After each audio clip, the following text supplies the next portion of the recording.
Walt, welcome to New York. But you're already there. Waymo's announced they're coming to New York. Grandma can go for a ride. Foodies can hopefully take a ride up to Arthur Avenue and experience really great authentic Italian. Down in Texas, there might be a speed bump for the Cybercab launch, and there was a mega monster raise in the Autonomy Markets for a private company, which we'll get to later. But let's start with New York and Waymo. Walt, as Frank Sinatra famously once sang, if you can make it there, you can make it anywhere. It seemed almost anticlimactic given the number of autonomous announcements that occurred this year. But if you went back to earlier this year, this was like a big prediction.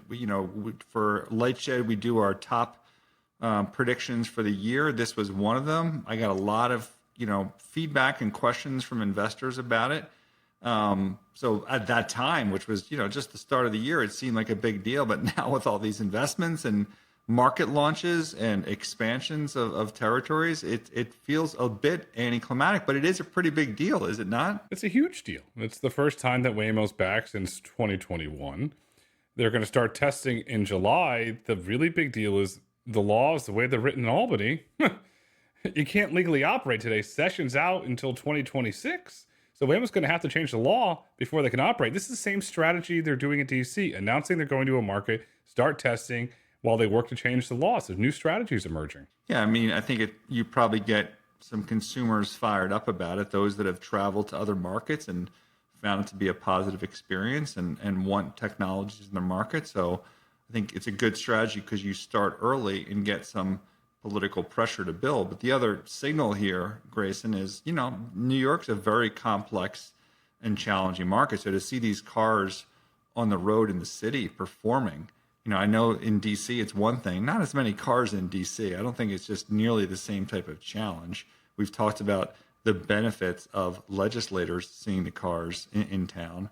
But for New York, it's a different scenario. So to see those cars on the road, that's going to be a pretty big deal. And obviously we're starting in the summer, but as we enter into those winter months, weather is a thing that a lot of people have questions about in terms of how these cars will perform. The one thing I want to see how they perform before we get to the winter, how are they going to perform during the UN General Assembly?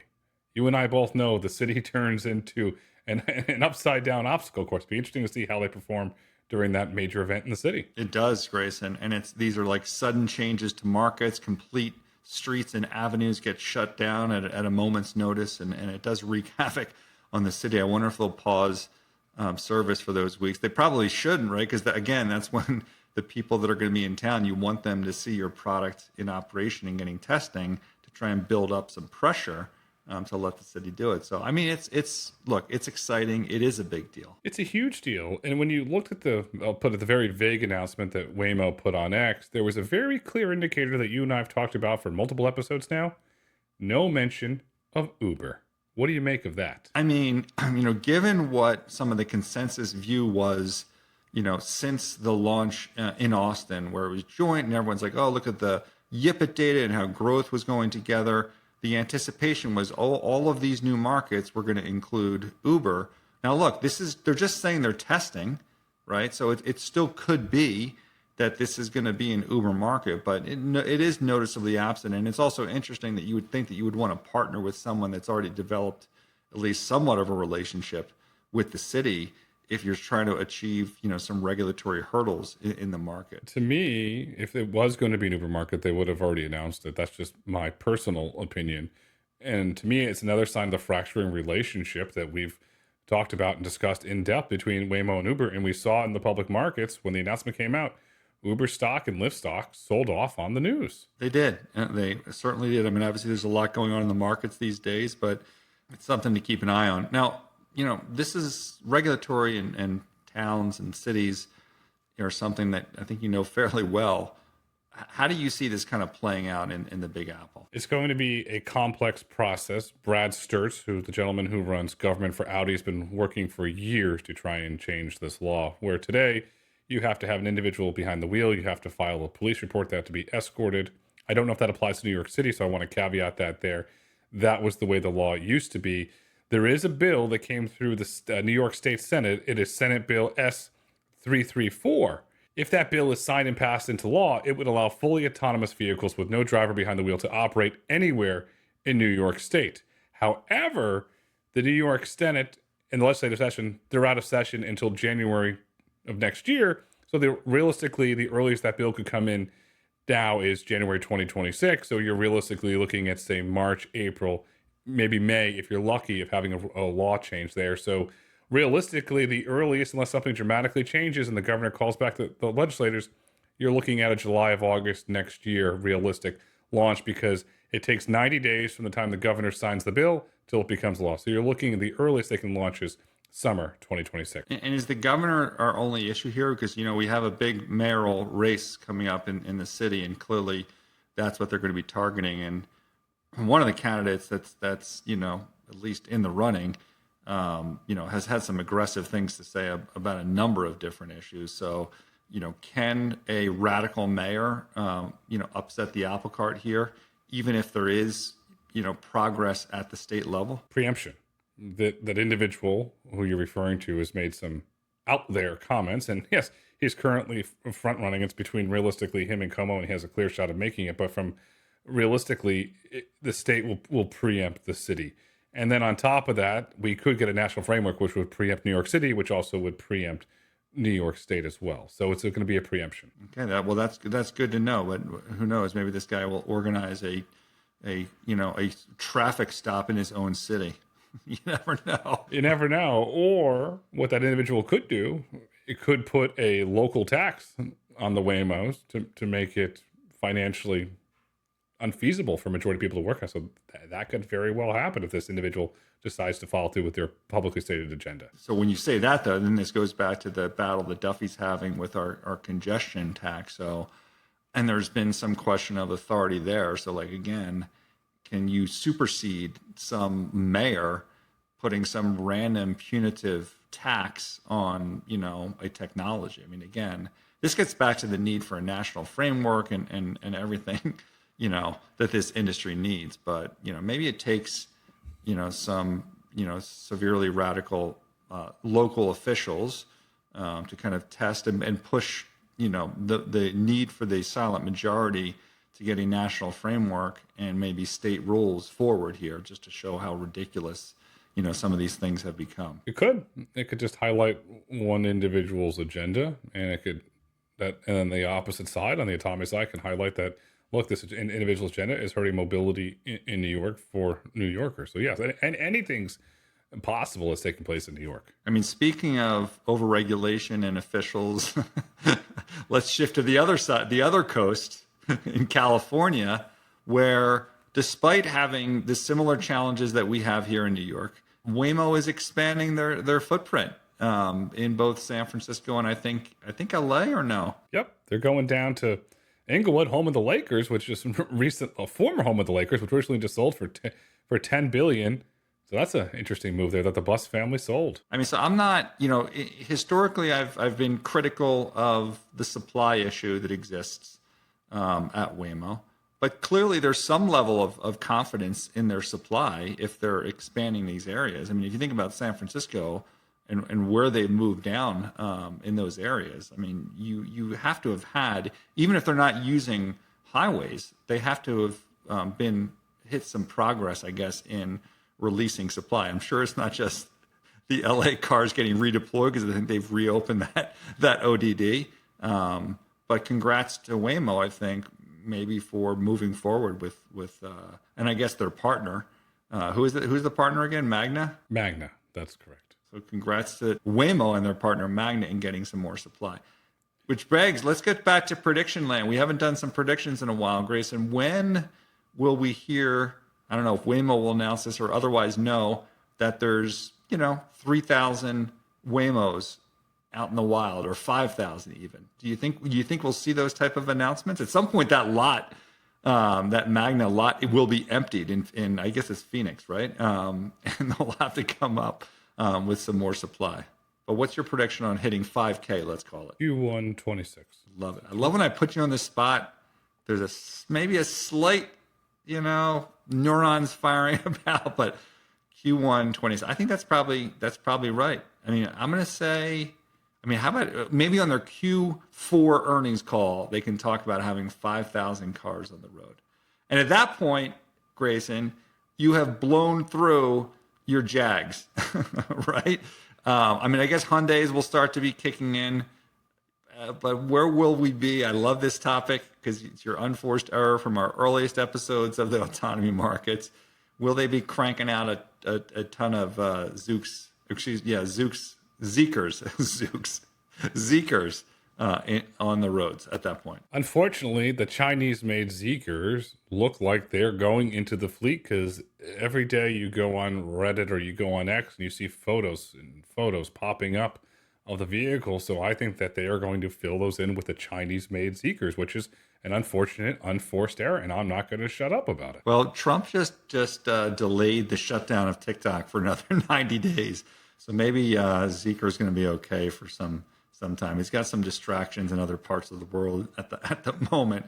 I mean, let's get back to Waymo in California.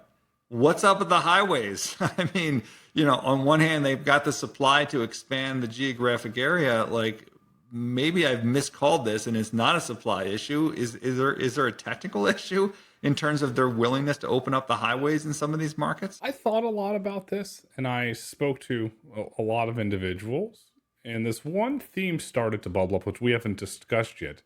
Is it an insurance liability issue? Could that be the reason that's holding it back? I mean, that's just not being comfortable with where you are technically. And frankly, like, going back to my LA experience, there's highways within that ODD that you could shorten the trips. So it's not a supply issue. It's like, it's got to be a technical issue. So I know I've said this over and over, and I'm just recanting now. Like, I no longer believe highways for Waymo are a supply issue. I think there's a real technical concern there, whether it's driven by insurance or otherwise. I guess people need to start asking the question, what's going on with Waymo on the highways, and who will get there first, Waymo or Tesla? Well, that's going to trigger people, but I had to say it. That's great. And then here comes the pile-on for the trigger. Tesla. We both have Teslas with FSD, and it works on the highway flawlessly. So there you go. Bring it on. So here's the question. Well, we're going to go back to Prediction Corner here. What gets unlocked first? SFO, because we have an update on that, I'll tell you after, or highways? Which one does Waymo get unlocked first? That is a great question. I mean, how do you can't do, I don't think, SFO without doing the highways first. You have to do the highway because it would be ridiculous to get off at SFO. Can you get to San Francisco without getting on that highway? I know there's kind of roads on the side. There's that like Candyland house that you see on the right there. I don't know if you can actually do it. It has to be highways first. All right. I'm going to take the opposite. I'm going to say SFO first. It's going to be a slow journey to get there, but I'm going to say they're going to unlock SFO because the official spokesperson for SFO Airport released a statement this week as it relates to Waymo. I'm going to read you the statement here. And this is in quote, discussions with Waymo are ongoing, but there remains no specific timeline for when it will be able to offer rides to and from the travel hub. Waymo represents an entirely new mode of transportation and thus requires an entirely new permit structure for autonomous vehicles, end quote. Do you know what this sounds like to me? California overregulation at its finest. Oh, maybe we should add into that San Francisco, highways, and New York. Which of the three happened first?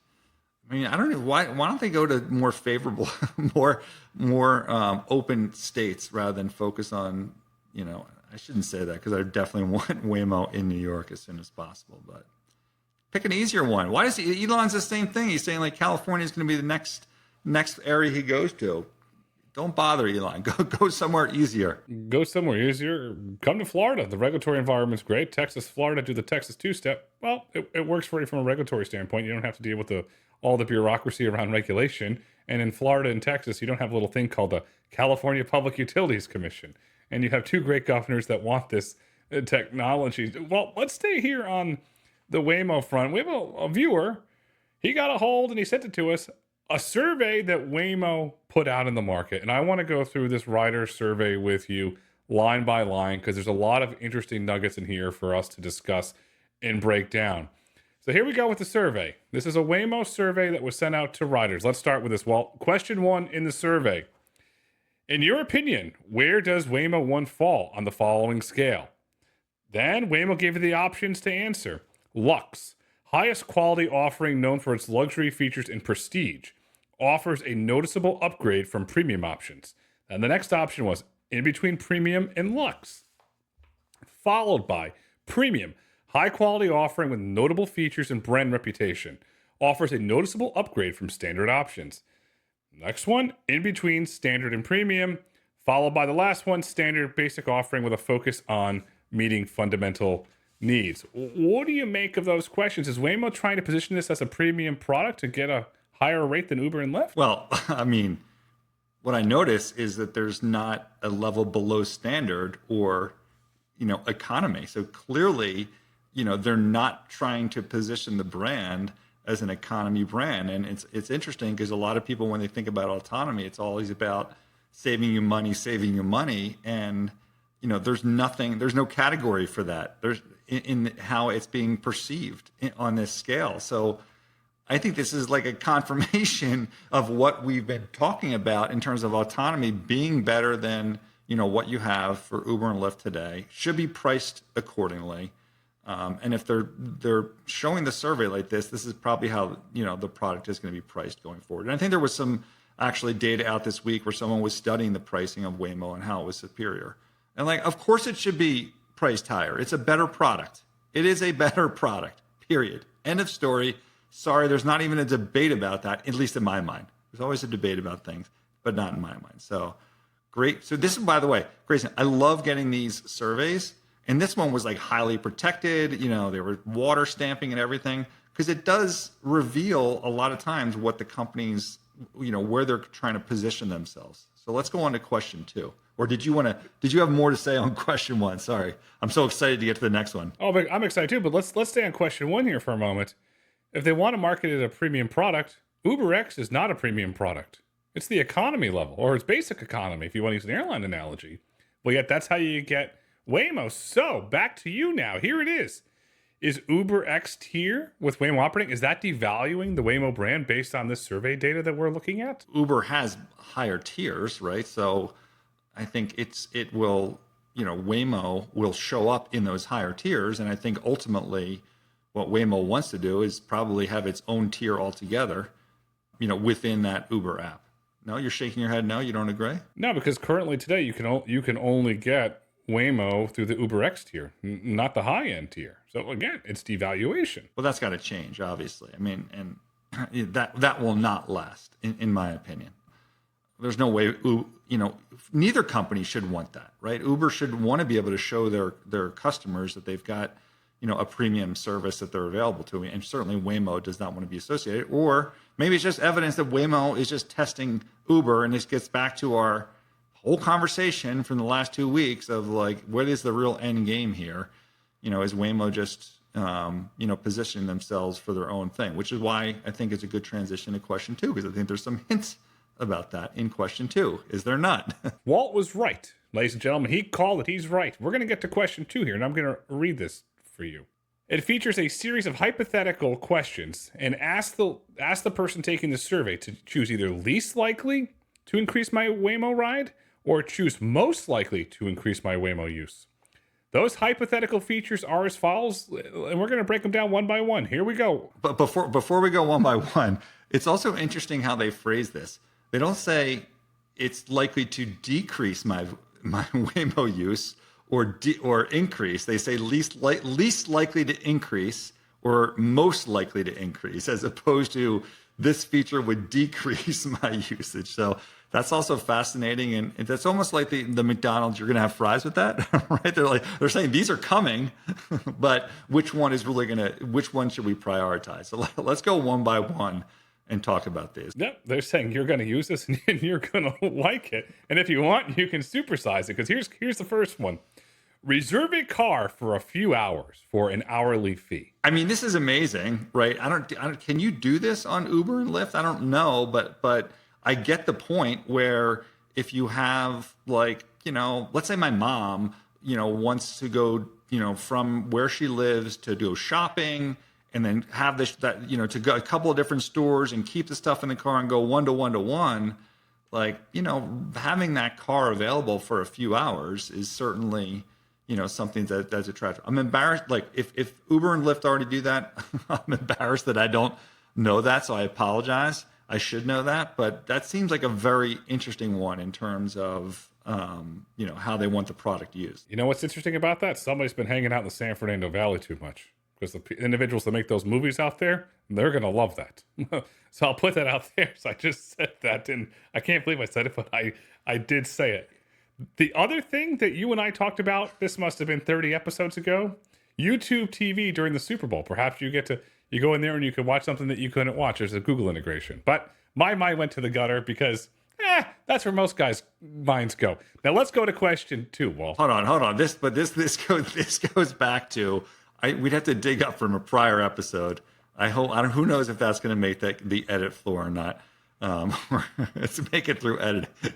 But this reminds me of a prior episode where you'd be like, you'd always have these kind of wacky suggestions. What if you would want to go just get in a Waymo and sit in a Waymo for an hour and watch a football game, and and Uber Eats takes you and gets you the food. I mean, I think you've had some of those suggestions in the past. I know you were very excited about having a Waymo that you could have for a couple hours. It's also, by the way, interesting that this whole industry is so focused on per mile type of data. And here we are talking about hours for an hourly fee, which is, I think something that certainly should be thought about more, whether it's cars or trucking or whatever. But let's go on to the second question, or the second option. Always be streaming. Here's the second option. Option to walk farther to a pickup spot for a small discount. I mean, this one makes sense, I think, given their current situation, which is their pickups are not always that great. It's not like an Uber where you're dealing with the driver. That's one downside, today at least, of using them autonomously.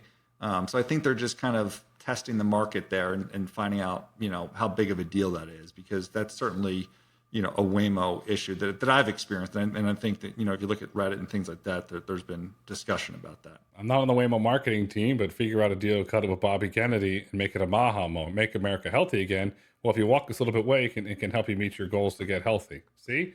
You got to play it this way. No one falls for that bullshit. Definitely, that would not work. I think if you can save someone money to walk down the block, then sure. And look, let's put this in perspective. A lot of times you're on the phone, and hopefully your Uber driver's not canceling on you, and you're like, oh, I'll walk 2 blocks, at least for New York City, to avoid some cross street. But whatever.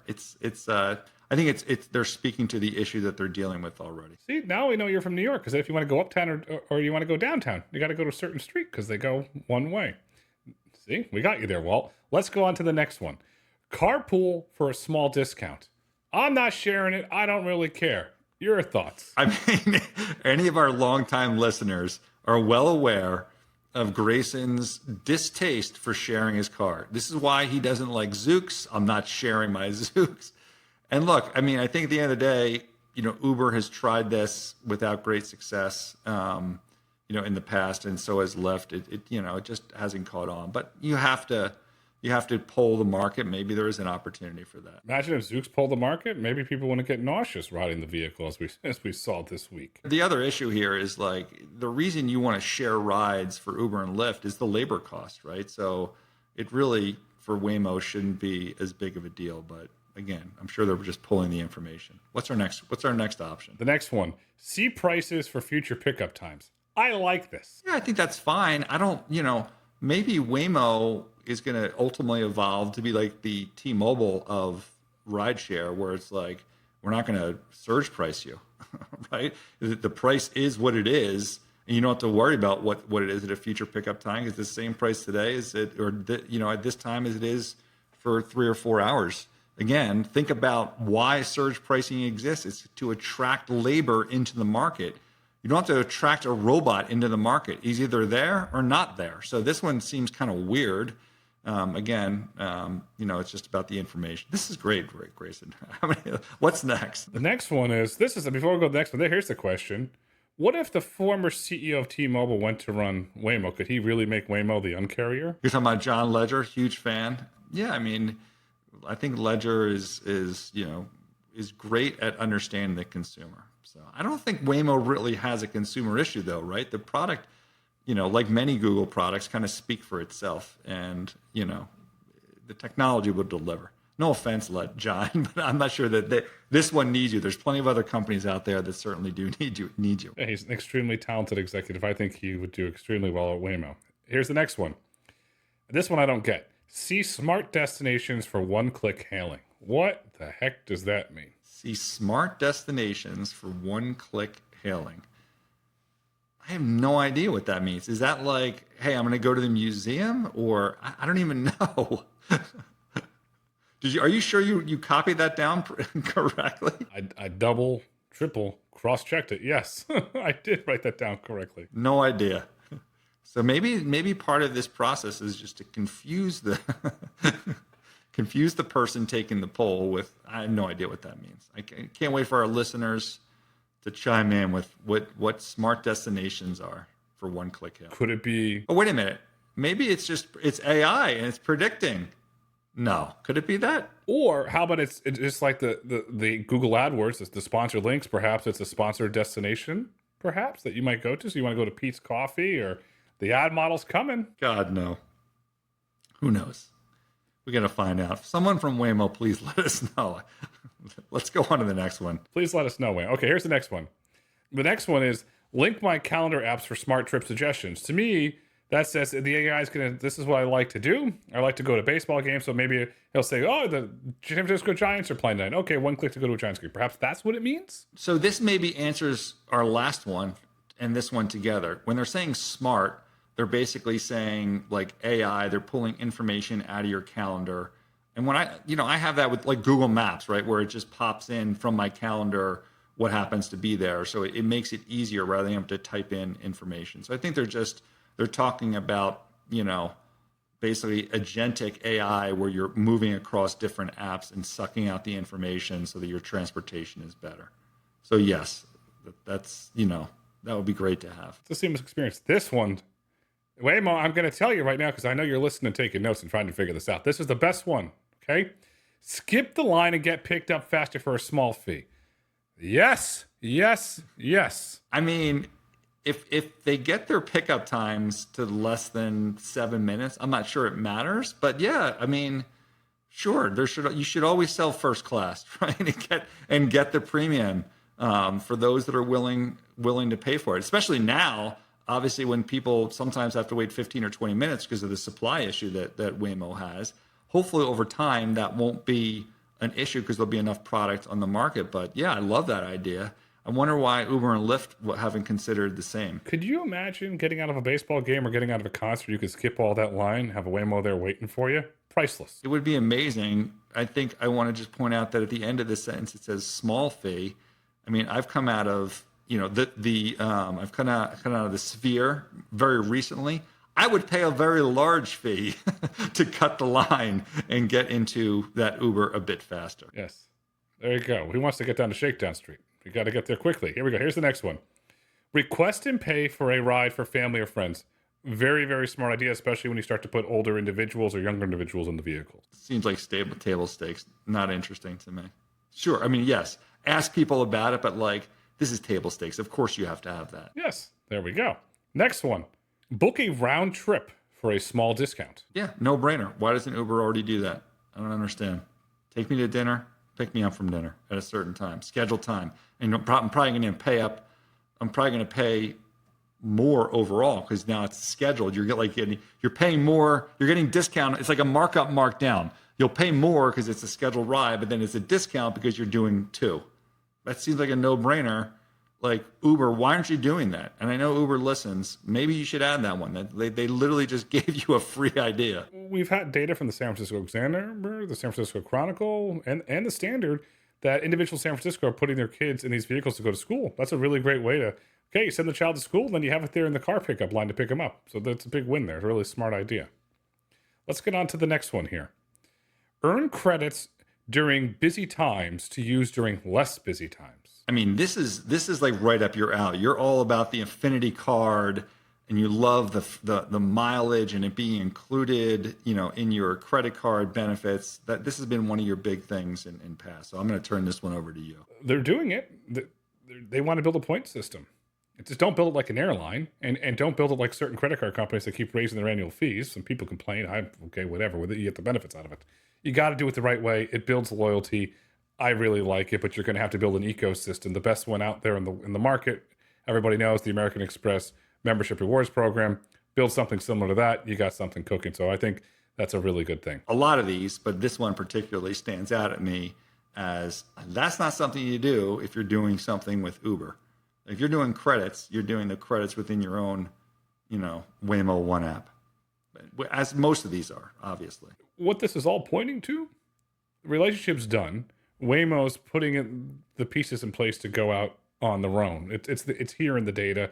Then the next question is, get a car at designated stands instead of hailing. Yeah, I mean, I think even, though the apps have reduced friction a great deal, sometimes you just don't want to, go through that process. And if you're near a location where there's a lineup of Waymos just waiting, that you're just going to be able to hop right in, I think there's some value at that for sure.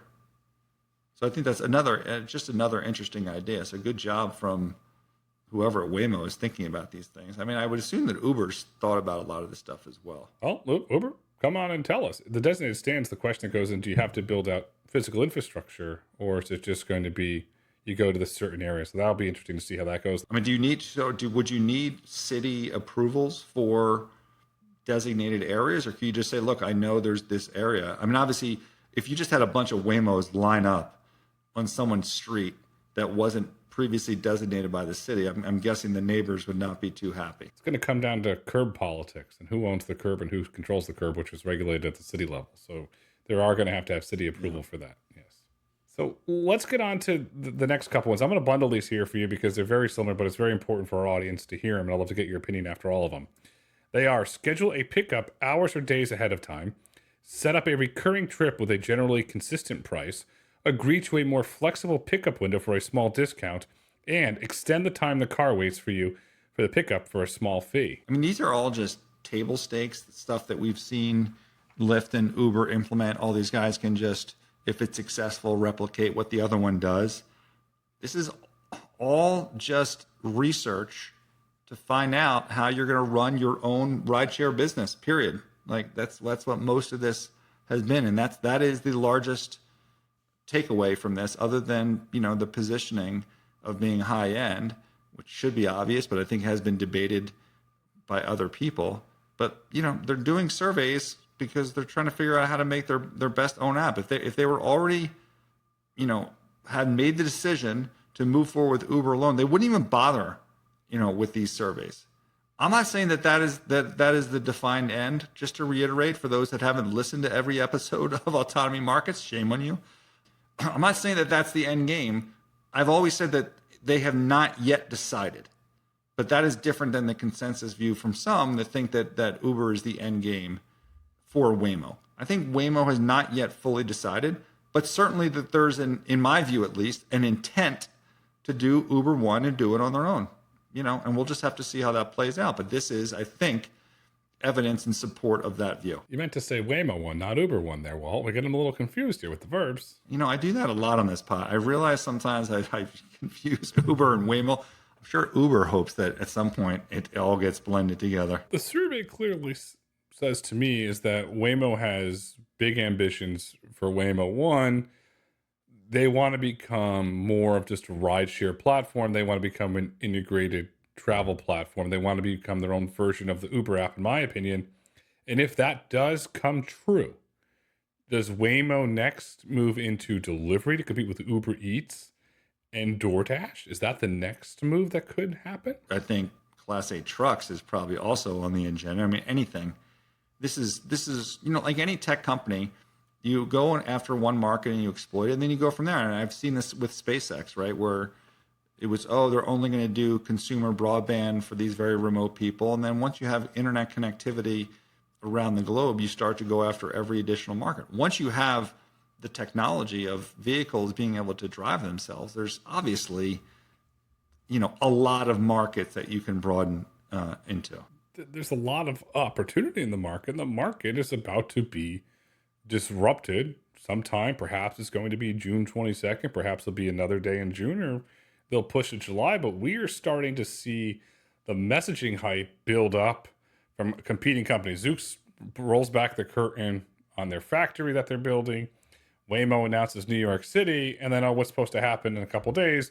Zoox supposed to roll out the Robotaxi. It seems like everybody's trying to take control of that narrative and not let Tesla shine and own the market. Obviously, they're going to contest this, but yeah, I believe that the pending launch of Tesla in Austin has got people, pushing out press releases on a variety of topics. It's certainly, in the market now. I think there's some expectation that there's going to be some movement forward next week. But Grayson, I saw that there was a letter from, I think, some legislators in Texas. Are they going to be able to put the brakes on Tesla moving forward here? No. To me, Walt, is this political grandstanding because it was a group of Democratic state representatives and state senators that are urging Tesla to delay the launch of the Robotaxi until September 1st when a new law takes place. And they're arguing, oh, this law can do this law can do that. So what do? Autonomy Markets, we look into the law. Well, they want Tesla to be able to be capable of operating in compliance with state traffic laws. They can do that.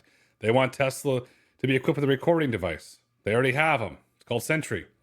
Then they want it to be compliant with federal law, including FMVSA standards. The Model Ys are.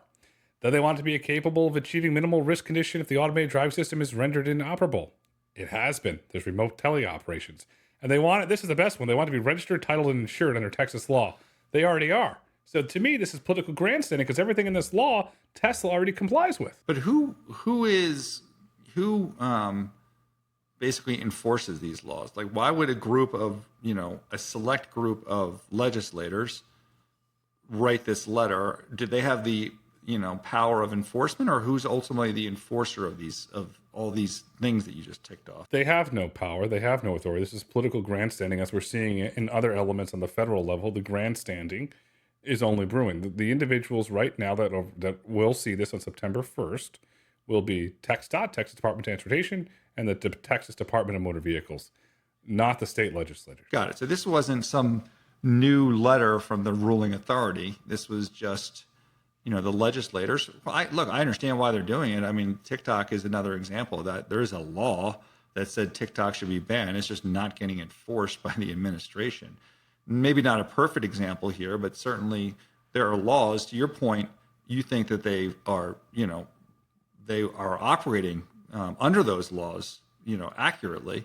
But again, it's not for these people to judge that. They're just highlighting it so that there's some, to your point, press that they've been out there saying like, oh, you have to operate this way and make sure that, whoever is actually enforcing that, will in fact enforce that. So in your view, this is not going to stall anything in Austin or Texas more broadly for Tesla. No, it's going to have zero effect on Tesla. As I said earlier, it's political grandstanding, trying to put out a narrative there. Look, we stood up to the billionaire. Look, we stood up to Elon. Okay, yes, the fire is going to come, and you can leave it in the comments, but it's political grandstanding at its finest. It's just trying to take control of the narrative. Tesla's going to launch. They are legally compliant to launch. Well, meanwhile, I've seen more videos of Teslas roaming around Austin without the drivers, so it's getting close that I got to start booking my flight to get down there. So hoping that they kind of push forward this week and get some passengers, not people, behind the driver's seat. We'll be there, Autonomy Markets. When we get access, we will be there, and we'll tell you the truth of how we see it, because that's how we call the shots. We don't pick winners or losers. We just tell you how we see it. Speaking of the truth, I got to interject there, Grayson, before you go on to our next topic. I did see a little truth this week when the San Francisco Standard hopped into a Zoox, and the two reporters indicated that they felt a little nauseous after driving around San Francisco. I know that probably excited you as our Zoox bear. I have to say that I have myself, not in San Francisco, I was in a Zoox. I went backwards. I felt fine. I thought the ride was great. So my personal experience with Zoox was positive, but that was not a very nice article that the San Francisco Standard wrote about their Zoox experience. No, it wasn't very good. It just goes that Zoox needs a PR makeover, because then if you notice that the article comes out and the following day, You can't make the headlines up that the new Waymo competitor Zoox is arriving. I mean, some of these headlines that they put out there is just I don't even I'm flabbergasted. I don't even know where to say. Zoox is not a competitor to Waymo. Zoox does not have a vehicle on the road taking paying passengers.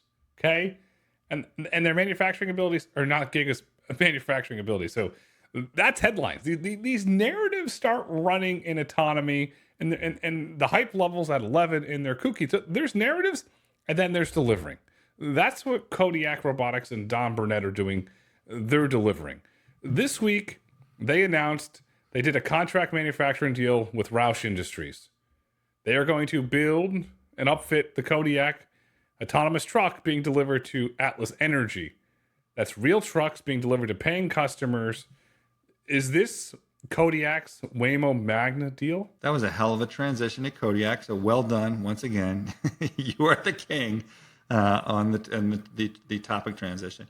I mean, for me, the is it Roush, whatever. Like this just looks like what Waymo has with Magna, which I always, by the way, want to say magma, magma. You know, from Austin Powers, I think that's from magma. I mean, this is big, right? Because then they can, I don't want to say scale up, but obviously get hundreds, thousands, whatever it is of trucks. And I think it's also interesting because whenever we talk about Kodiak, and again, we intend to talk more about the trucking industry because there is certainly a ton of value for our economy there.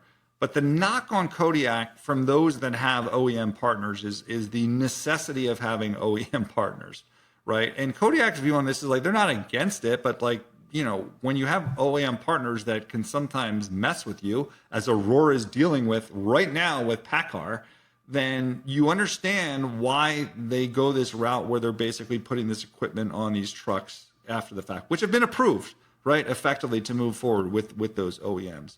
And now with Roush, whatever it is, they can get to scale. That doesn't mean that 3 years down the road, Kodiak will not have some OEM deal, you know, when that has to happen. But again, we do get that feedback a lot. I will remain open in seeing how this stuff plays out because, you know, as we've talked about on past podcasts, there's a lot of different business models that exist with these Class 8 trucks, whether Plus does it one way and Kodiak does it another and Aurora does it another. And there's claims that certain companies, Aurora, very aggressive. We're years ahead of anybody else. Like we're dealing with Tesla and Waymo.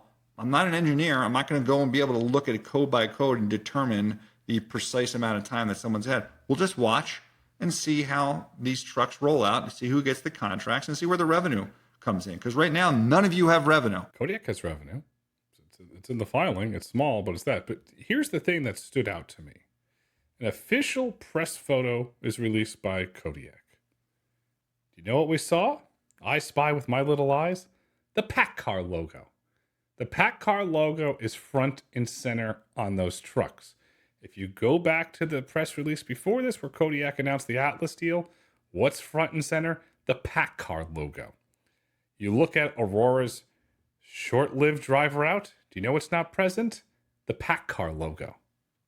Which raises the question, how is Kodiak able to use the PACCAR logo and how is Aurora not? There's something going on there. Yeah, again, time will tell. They're still moving forward. Those trucks are still on the road. Yes, there's a driver in the driver's seat. And the anticipation at Aurora is that they will be able to move forward. And that will be a good partner with them.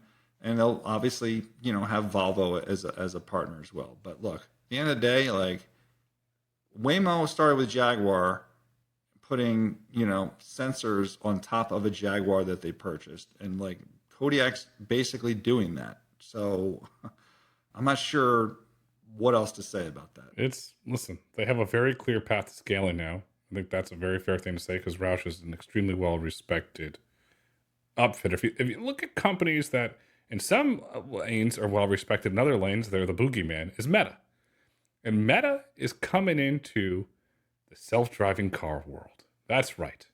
I've heard rumblings for years, and then over in Paris this week, Meta unveiled a new model called V-Jepa 2. It's capable of driving a car. Is this a sign that Meta has bigger ambitions outside of the the metaverse outside of the llama models? The bottom line is obviously AI is changing a lot of things, and one of the manifestations is how it opens up the physical world, right? And you think about the major themes of AI, whether it's robots or transportation. These are major themes, and we've talked about NVIDIA, and do they want to go beyond where they are in the stack?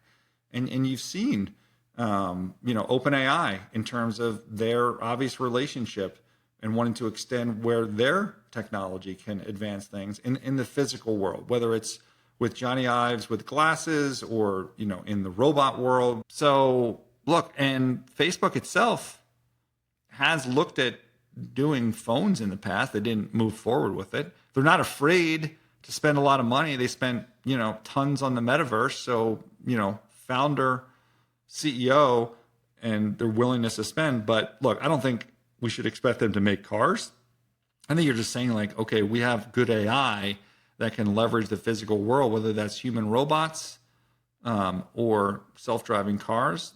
These are the things that get, I think, investors excited. Because at the end of the day, I can see them building and licensing a stack. And their biggest competitor on AI, or one of the biggest competitors, OpenAI, they have autonomous ambitions too.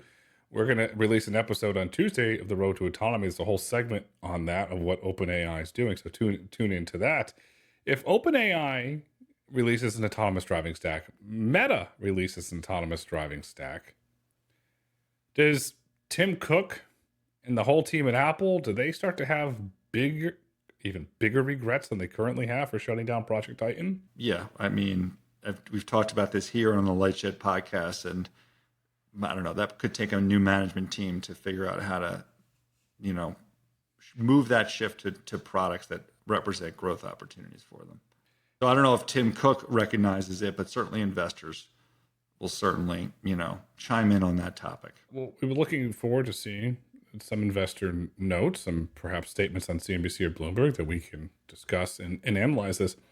If Meta goes forward, OpenAI goes forward, releases the stack, how does the traditional autonomous driving industry react? Because these are two very deep-pocketed competitors potentially entering the sector.